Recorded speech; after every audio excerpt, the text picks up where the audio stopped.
The global semiconductor industry is one of the most strategically significant sectors of the modern economy. Microchips are currently at the core of industrial production, telecommunications, artificial intelligence, military systems, financial infrastructure, automobiles, satellites, consumer electronics, and energy management. In many respects, semiconductors have succeeded in replacing oil as the core source of technological power. Patrick Gelsinger, the former CEO of Intel, once stated that chips are the new oil. And honestly, that line sounds less like corporate hype and more like a description of how the world actually works now. Russia's semiconductor sector exists inside this intensely competitive and geopolitically charged environment. Russia trails behind the United States, Taiwan, South Korea, and increasingly China in cutting-edge semiconductor miniaturization. But the Russian semiconductor industry is far from absent. Instead, it occupies a very specific niche centered around strategic autonomy, military electronics, industrial reliability, and mature process technologies, rather than smartphone processors or AI accelerators. To understand the current condition of Russian semiconductors, we first need to zoom out and look at the structure of the global semiconductor ecosystem itself. Because this is not just another industry. It is one of the most interconnected industrial systems ever created by humanity. And weirdly enough, almost everybody depends on everybody else here. So before talking about Russia specifically, it helps to understand why semiconductors have become the nervous system of the modern global economy. The semiconductor industry is currently valued at nearly $800 billion annually, and is expected to surpass the trillion-dollar threshold within the coming years. Smartphones are no longer the sole driver of growth. Artificial intelligence infrastructure, cloud computing, advanced memory systems, and data centers are now driving the expansion of the industry. But the most important aspect of the semiconductor industry is not merely its size. It is the concentration of capability. Only a small number of countries can actually produce advanced chips. A single modern processor may combine British architecture, American design software, Japanese materials, Dutch lithography equipment, Taiwanese manufacturing, and Malaysian packaging. It is a supply chain that looks almost absurdly globalized when you really think about it. That interconnectedness creates both enormous efficiency and enormous vulnerability. The global semiconductor supply chain depends on a few critical choke points, and Taiwan sits at the center of the entire system. Taiwan's TSMC dominates global contract semiconductor manufacturing. The company controls most of the global foundry market and manufactures the majority of the world's most advanced semiconductors. AI processors designed by companies like NVIDIA are largely manufactured by TSMC. One company becoming this important to the world economy is honestly kind of insane, if you stop and think about it. South Korea is another major semiconductor power through Samsung Electronics, especially in memory chips. Meanwhile, the United States dominates semiconductor design, intellectual property, AI accelerators, and advanced software ecosystems through companies like Intel, NVIDIA, AMD, and Qualcomm. Then there is the Netherlands. And this part surprises many people. The Dutch company ASML is effectively the only organization in the world capable of manufacturing the extreme ultraviolet lithography systems required for advanced semiconductor nodes below 7 nanometers. Without ASML machines, modern cutting-edge chip production basically stops. China, meanwhile, has invested hundreds of billions of dollars into semiconductors. Beijing still struggles to fully replace Western semiconductor technologies, but Chinese firms have made major progress in mature node manufacturing and are steadily improving advanced capabilities through companies like SMIC. And this is where Russia enters the picture. Compared to these giants, Russia's semiconductor industry looks modest in scale. But from Moscow's perspective, semiconductors are no longer just about economics. They are directly tied to national security, military resilience, and technological sovereignty. To understand how Russia got here, we need to go back to the Soviet period. Because the Soviet Union actually possessed a substantial microelectronics sector centered around Zelenograd, often referred to as the Soviet Silicon Valley. According to Russian industry veterans, Soviet semiconductor capabilities lagged the United States by only a few years during the 1970s and 1980s. The USSR produced processors, memory chips, industrial electronics, and military microelectronics domestically. Reverse engineering Western designs was common, but during the Cold War, that was hardly unusual. Then came the collapse of the Soviet Union in 1991. And honestly, the semiconductor industry was hit like a truck. Funding disappeared. Supply chains collapsed. Scientific institutions deteriorated. Many engineers left the country altogether. Throughout the 1990s and early 2000s, Russian electronics production shrank dramatically. Imported consumer electronics replaced domestic products, while local semiconductor manufacturing survived mainly inside military and strategic sectors. For almost 2 decades, Russia largely abandoned its ambitions of becoming a major civilian semiconductor power. But that began to change during the late 2010s, and especially after 2022. Moscow increasingly started viewing semiconductors as essential for technological sovereignty and national security. In 2020, Russia introduced its Strategy for the Development of the Electronic Industry until 2030. The program aimed to modernize fabrication facilities, expand research capabilities, and increase domestic production. After Western sanctions intensified in 2022, the Russian government dramatically increased financial support for the semiconductor sector. Hundreds of billions of rubles were allocated to electronics development programs, with additional funding planned throughout the late 2020s. Unlike Western semiconductor ecosystems that are driven primarily by private capital and consumer markets, Russia's semiconductor revival is heavily state-led. The sector increasingly resembles the Russian space and nuclear industries, operating under extensive government patronage and strategic planning. And this tells us something important about Russia's broader economic philosophy. Moscow increasingly prioritizes technological sovereignty over pure market efficiency. Whether that works long-term is another debate entirely, but that is clearly the direction. Now, despite widespread assumptions in the West, Russia does possess genuine semiconductor competencies. They are simply concentrated in different areas than what dominates headlines. Russia maintains strong expertise in analog electronics, power semiconductors, radiation-resistant chips, military electronics, industrial control systems, and specialized integrated circuits. Reliability often matters more to Russian firms than extreme miniaturization.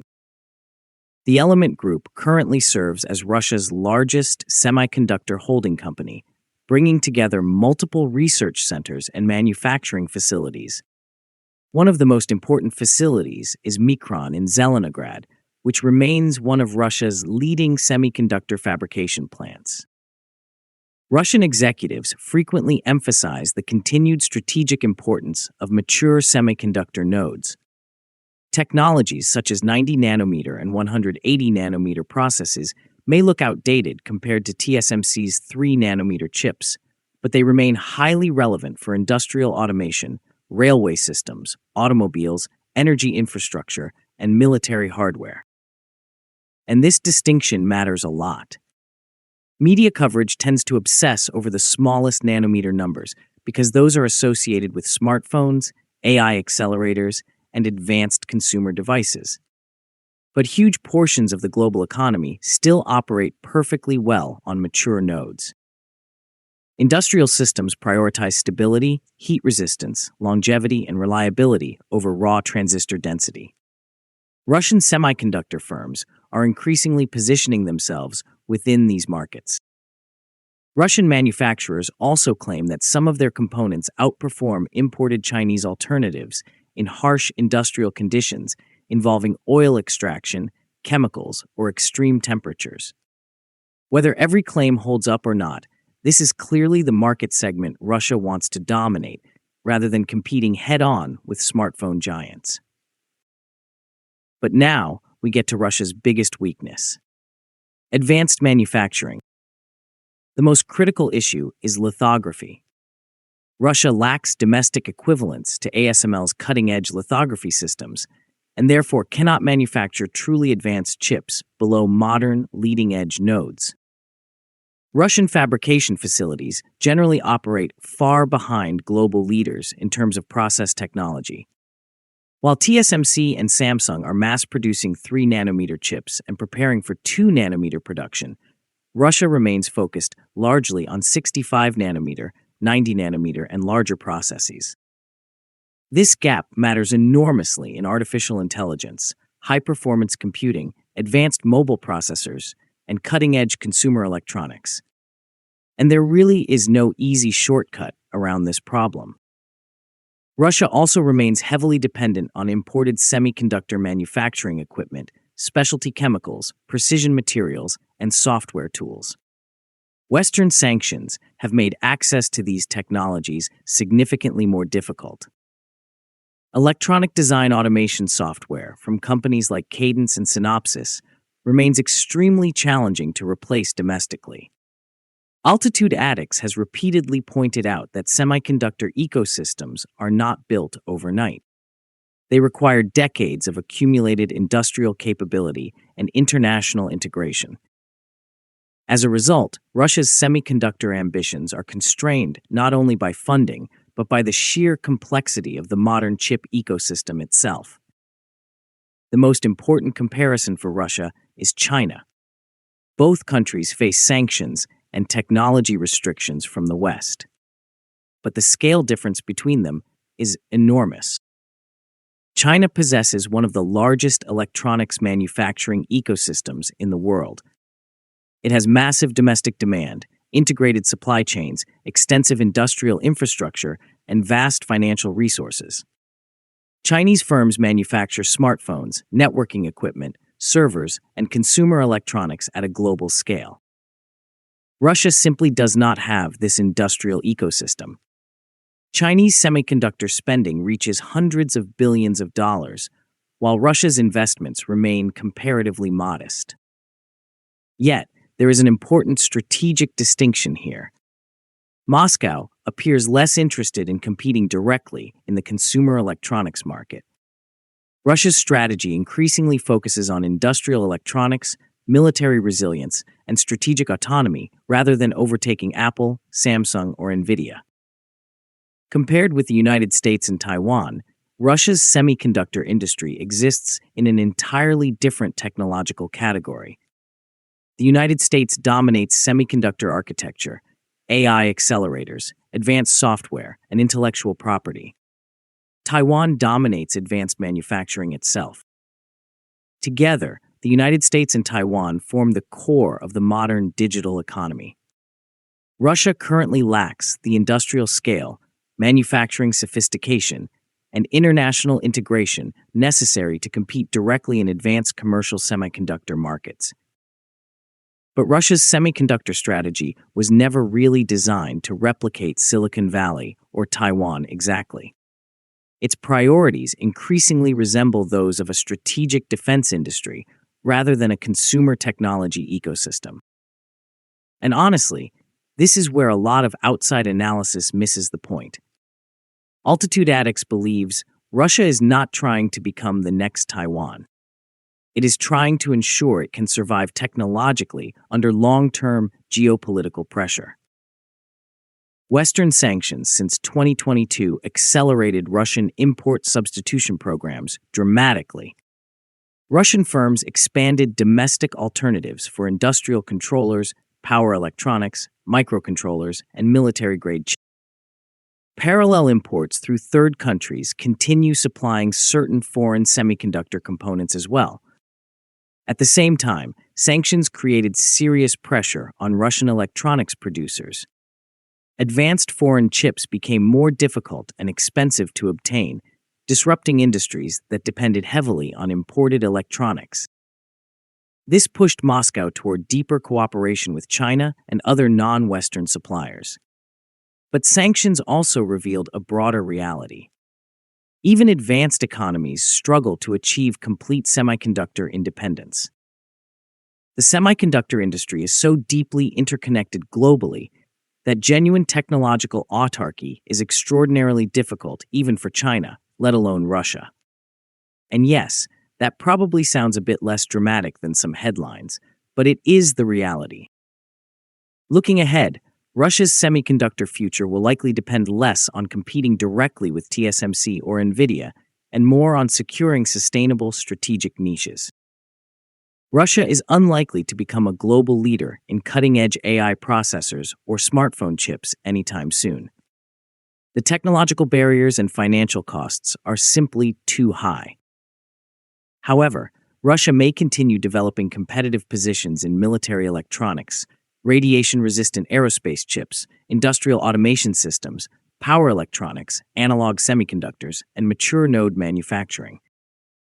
The future of Russian semiconductors also depends heavily on state support.